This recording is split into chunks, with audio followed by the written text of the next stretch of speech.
सिंध वासियों अस्सलाम वालेकुम। हक़ मौजूद दोस्तों, करोना वायरस जेतिरो वक़्तु गुज़रे पियो ओतिरी वधंदी वञे। सॼी दुनिया जे अंदरि हीअ वबा फैलिजी चुकी आहे ऐं ॾाढो अफ़सोस सां चवणो थो पए त अञा ताईं असांजी सोसाइटीअ में असांजे समाज जे अंदरि असां हिन वबा खे, हिन बीमारी खे एतिरो सीरियस न आहे वरितो। अवां सभिनि खे हथ ॿधी रिक्वेस्ट थो कयां त अलाह रसूल जे वास्ते, पंहिंजनि बचनि, पंहिंजनि मिठनि जे वास्ते घर में टाइम गुज़ारियो, ॿाहिरि न घुमो। अगरि हुकूमत, तव्हां पाण हिकिड़ी शइ थोरो गौर सां सोचियो, जॾहिं असीं चऊं था असांजा हुकुमरान, असांजी हुकूमतूं करप्ट आहिनि, जॾहिं उहे करप्ट हुकूमतूं ऐं करप्ट हुकुमरान ई परेशान थी विया हुजनि त मतिलबु छा आहे? मतिलबु तमामु वॾो सीरियस मामिलो आहे। इन में को बि शक न आहे त करोना वायरस जेकी आहे पाण मारण वारी बीमारी न आहे। करोना वायरस हिकिड़ो सीज़नल फ्लू वांगुरु आहे जेको माण्हू में वञी पोइ उन माण्हूअ जे अंदरि अगरि उनजो इम्यून सिस्टम, उनजो अंदरि जो सिस्टम कमज़ोर आहे त उन खे वञी मारे थी। हाणे अगरि आऊं या तव्हां जहिड़ो को माण्हू जेको असीं बज़ाहिर भले तंदुरुस्त लॻूं था, असीं किथां वञूं था उहा वायरस खणी था अचूं, कहिड़ी ख़बर अंदरि असांजो निज़ाम मज़बूत न आहे। हलो फॉर आर्ग्यूमेंट से असीं इहो मञूं त हलो असांजो निज़ाम अंदरि जो ॾाढो सुठो आहे, पर असीं खणी अचूं, पर हीअ जेकी वबा आहे, हीअ जेकी वायरस आहे, इहा हिक खां ॿिए ताईं वञे थी। अगरि आऊं किथां वञा, मूं मची वई, वरी आऊं ॿिए कंहिं वटि वियसि जंहिंजो इम्यून सिस्टम, जंहिंजो सिस्टम अंदरि कमज़ोर आहे, त मुंहिंजे करे उन माण्हूअ जी मौत थी सघे थी।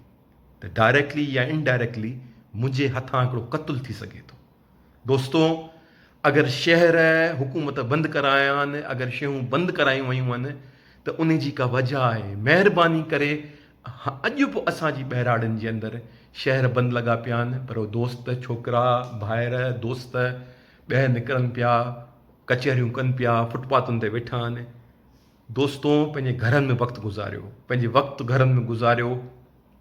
वधि मां वधि सुठो खाओ, जो मूं अॻे ॿुधायो हो, उहे शयूं खाओ जंहिं विटामिन सी हुजे, उहे खाओ। हथ मुंहुं साबुण सां धो। ऐं आउं हथ ॿधी तव्हां सभिनि खे मिंथ थो कयां, अलाह रसूल जे वास्ते ही तमामु ई सीरियस मामिलो आहे। उहे मुल्क जिन मुल्कनि जो मेडिकल सिस्टम एतिरो सुठो आहे, एतिरो सुठो आहे, उन्हनि जा ई हाल निकिरी वियो आहे त तव्हांखे ऐं असांखे त ख़बर आहे त पंहिंजो मेडिकल सिस्टम कहिड़ो आहे, पंहिंजूं सरकारी अस्पतालूं छा आहिनि। 22 करोड़ हिन मुल्क जी आबादी आहे ऐं 22 करोड़नि जी आबादी जे अंदरि टोटल रुगो 2 लख डॉक्टर आहिनि, बसि, वधीक डॉक्टर न आहिनि। 22 करोड़ आबादी आहे हिन मुल्क जी ऐं असां वटि टोटल 1700 खां 2000 वेंटिलेटर आहिनि, जंहिं मां चयो पियो वञे त अधु वेंटिलेटर कम ई कोन था कनि, माना 1000 वेंटिलेटर असां वटि आहिनि जेके कमु कनि था।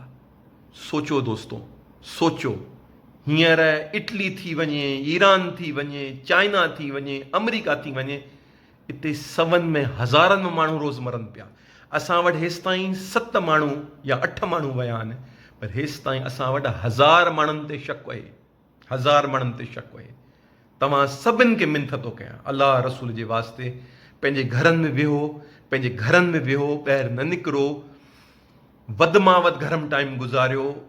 इनशा अल्लाह अगरि तव्हां ऐं असीं गॾिजी पंहिंजे घरनि में अंदरि वेही इन बीमारी खे जी जेकी लाइफ सर्किल आहे हिन वायरस जी ख़तमु कंदासीं त वधि मां ख़तमु थींदी। बाक़ी ॾिसो, असांजा मज़हबी पेशवा जेके आहिनि उन्हनि बि फ़तवाऊं ॾेई छॾियूं आहिनि त बाबा निमाज़ूं जेके आहिनि, इबादतूं जेके आहिनि घरनि में कयो। काबतुल्ला बंदि थी वियो आहे, मस्जिद नबीअ दर बंदि कया विया आहिनि, इमाम हुसैन जे रोज़े खे बंदि कयो वियो आहे, इमाम रज़ा जे रोज़े खे बंदि कयो वियो आहे। तव्हां दुनिया जी ॿियुनि दरगाहनि खे बंदि कयो आहे। अल अज़हर यूनिवर्सिटी जी फतवा अची वई आहे त बाबा महिरबानी करे हाणे ॿाहिरि न वञो। तव्हां सभिनि खे आउं वरी रिक्वेस्ट कंदुसि, महिरबानी करे बीमारी खे सीरियस वठो। हर कलाक खां पोइ पंहिंजा हथ मुंहुं साबुण सां धो ऐं पंहिंजे घरनि जे अंदरि जेको ब्लीच हूंदो आहे, ब्लीच सां नाओ, यानी पोचो ॾियो। पंहिंजे घरनि जे अंदरि गर्म पाणीअ में सुरको विझी उन जी स्प्रे कयो। पंहिंजे खाधे जे अंदरि जेको गोश्त खाओ था या विदो खाओ था, कुझु बि खाओ था, उनखे सही तरह पचाए खाओ। हर उहा शइ खाओ जंहिं अंदरि तव्हांजो इम्यून सिस्टम बहितरु थिए। महिरबानी करे घरनि जे अंदरि वक़्तु गुज़ारियो। ऐं अगरि तव्हां मां कंहिंखे का तकलीफ़ आहे त महिरबानी करे पंहिंजे आस पास ॿियनि माण्हुनि खे तकलीफ़ मुसीबत में न विझो। महिरबानी करे 1166 ते राब्तो कयो या ॿिया जेके नंबर राब्तो कयो। ही डॉक्टर, ही इंतिज़ामिया, हीअ पुलिस, ही डॉक्टर जेके बि आहिनि हिन वक़्तु सभु तव्हांजो बहितरु चाहिनि था। असां वटि हिकिड़ी आम शइ अची वई आहे त ग़रीब मिस्किन माण्हू किथां वञे बुख मरंदो छा। बाबा तव्हां इहा जेकी सोच आहे त बुख मरंदो, तव्हां इहो त सोचो पिया त अगरि आउं ॿाहिरि निकिरंदुसि त मानी न मिलंदी त आउं बुख मरंदुसि। बिल्कुलु जाइज़ आहे, असांजो निज़ाम अहिड़ो ख़राबु आहे जो असीं नथी करे सघूं। पर इहो ॿुधायो त अगरि तव्हां 2 ॾींहं ॿाहिरि निकिरंदो त बुख जी तकलीफ़ ज़रूरु थींदी, पर अगरि ॿाहिरि निकिरंदो वायरस खणी ईंदो त पंहिंजे अखियुनि सां पंहिंजनि मिठनि खे तकलीफ़ में ॾिसंदो। अलाह रसूल जे वास्ते रहम खाओ, पंहिंजे घर में वक़्तु गुज़ारियो ऐं महिरबानी करे उहे ॻाल्हियूं न कयो जेके इटलीअ कयूं। इटलीअ इन शइ खे सीरियस न वरितो ऐं हाणे इटली तबाह थी चुको आहे। हिंदुस्तान जे अंदरि बि हींअर टोटल लॉकडाउन थी वियो आहे, सिंध जे अंदरि थी वियो आहे, पंजाब जे अंदरि थी रहियो आहे। तव्हां सभिनि खे रिक्वेस्ट कंदुसि, महिरबानी करे पंहिंजे मथां ऐं ॿियनि जे मथां रहम खाओ ऐं हीअ वीडियो वधि में वधि शेयर कयो। महिरबानी।